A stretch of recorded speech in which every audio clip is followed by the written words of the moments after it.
Un conseil municipal dense, sécurité, démocratie locale et stationnement. Feria de Riom, pour ou contre, peu importe, elle aura lieu samedi et dimanche. Et enfin, le marathon des mots, de la lecture en haute voix dans un monde en mouvement. Transport, budget, stationnement, culture.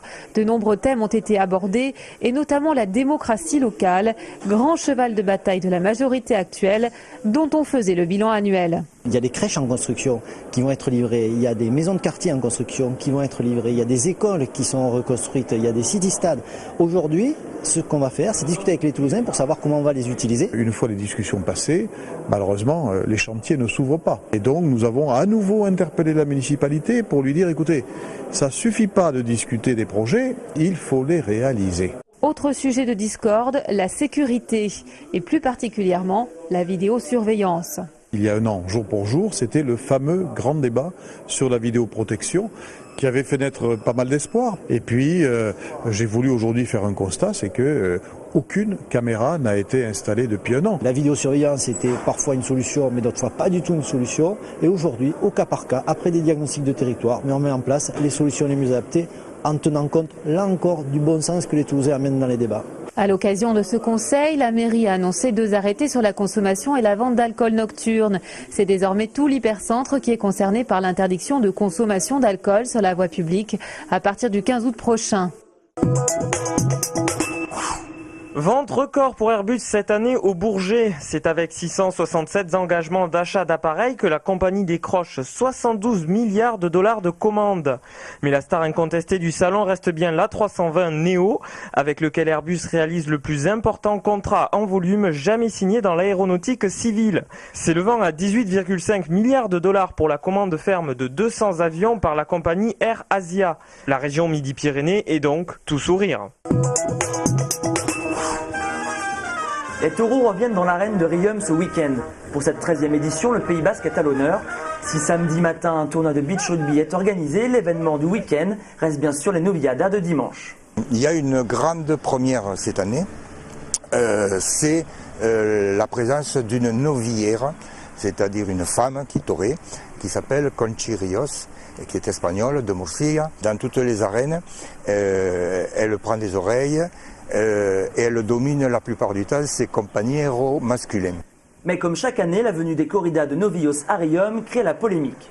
Ce qui est choquant à Riom, c'est que Riom n'est pas une petite commune taurine, ça n'a jamais été une tradition. Et aujourd'hui, ces spectacles perdurent et on ne sait pas pourquoi, alors que ce n'est pas un succès ni financier ni culturel à Riom. Nous attendons l'arrêt pur, simple des corridas à Riom. Ces spectacles sont absolument inadmissibles au XXIe siècle. Depuis avril 2011, la corrida est inscrite au patrimoine français auprès de l'UNESCO, ce qui conforte les aficionados dans leurs droits. La loi dit que la tauromachie est dans la Haute-Garonne officiellement inscrite donc dans la tradition. Ça ne nous préoccupe plus, on se désintéresse du sujet et on est indifférent. Voilà. Et pourtant, ce pourrait être la dernière corrida. Selon l'ARAC, la maire de la commune envisagerait de consulter les Riomois par référendum sur la tenue ou non de nouvelles corridas. La Commission européenne va fortement baisser l'aide alimentaire aux plus démunis pour des raisons juridiques. Une aide de 500 millions d'euros attribuée aux États de l'Union européenne qui devrait être ramenée à 113 millions. Conséquence en France et ici à Toulouse, les ressources des associations vont diminuer. Pour le Secours populaire qui aide 35 000 personnes dans le département, c'est une baisse de plus de 50%. C'est une genre de subvention qui est donnée à l'État français et qui ensuite est transformée entre guillemets puisqu'on achète des produits alimentaires et ces produits-là sont redistribués aux associations caritatives. La précarité est en augmentation, elle touche aujourd'hui toutes les classes sociales, on va dire. Enfin en tout cas y compris les personnes qui travaillent et qui ont des revenus moyens. Je ne vois pas comment on pourra répondre à ces demandes. À partir de mars 2012, la dotation et donc le stock de denrées alimentaires va diminuer de plus de la moitié. Aussi, le Secours populaire envisage de réduire les quantités distribuées aux familles dès la rentrée si nécessaire. En recueillant des témoignages de familles en difficulté, l'association interpelle les autorités sur la gravité de la situation.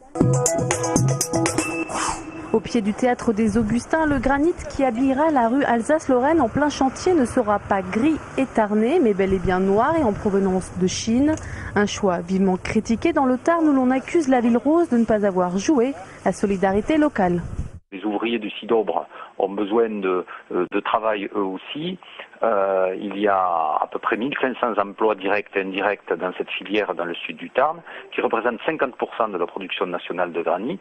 Et donc c'est quand même assez incongru de voir la ville de Toulouse aller chercher un produit à l'autre bout du monde en Chine, alors qu'il y en a un aux portes de Toulouse. La municipalité, quant à elle, met en avant un autre argument en plus de celui du prix. Les délais de production sont beaucoup plus courts. Il est grand temps qu'on ne perde pas un an de plus pour avoir des matériaux, même si on aura l'occasion sur d'autres grands projets de pouvoir évidemment faire travailler les artisans locaux. Pour participer à l'économie de la région, Europe Écologie Les Verts propose d'adapter les projets d'aménagement urbain aux matériaux disponibles localement. De nouvelles installations attendent les visiteurs au jardin du muséum à la Mahorine, quartier Bordeaux Rouge. Demain, l'inauguration du nouveau site se déroulera à partir de 17h, entrée gratuite pour tous. Depuis près de 3 ans, à l'atelier à pleine main, au quartier Jardin des Plantes, on accueille tout genre de public, de 4 à 86 ans. Des enfants, des personnes âgées et même des personnes porteuses d'handicap.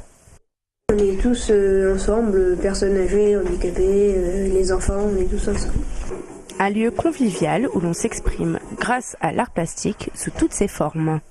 C'est vraiment une salle à manger où on apprend des choses avec les autres, que ce soit les personnes porteuses de handicap ou les personnes jeunes ou adultes ou âgées. Encore une fois, se côtoient, travaillent ensemble et à ce moment-là, il n'y a plus de différence, il y a plutôt de l'entraide. Une exposition a lieu à partir d'aujourd'hui jusqu'au 8 juillet où l'on pourra voir les projets de chacun.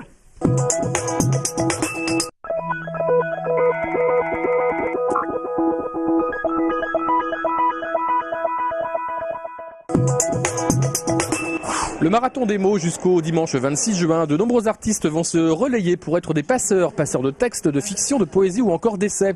Ce midi à la chapelle des Carmélites, c'est du Blaise Sandrars, homme de voyage, qui était à l'honneur. C'est-à-dire qu'on est dans une sorte de prise directe avec une écriture et l'idée c'est de la faire entendre. Il y a quand même des choses proches avec des moments où on doit relire à voix haute pour soi, ce qui peut nous arriver à chacun. L'idée c'est de se dire que ce soi-là, il est collectif. Cette année, c'est le printemps arabe qui est salué. Culture et politique ne font qu'un. Il y a 2 ans ici, les écrivains égyptiens, les grands écrivains égyptiens étaient là et nous annonçaient une révolution, la fin de Moubarak. Personne ne les croyait, personne ne les entendait, mais ils ont d'une certaine manière, avant bien d'autres, les intellectuels du monde arabe, prédit qu'un jour ce monde allait pouvoir aussi être démocratique, que la démocratie n'est pas uniquement dans le nord et au sud de la dictature, mais que finalement, ça pouvait aussi se renverser. Autrement dit, le marathon des mots, c'est le spectacle de la lecture à haute voix et la parole comme arme.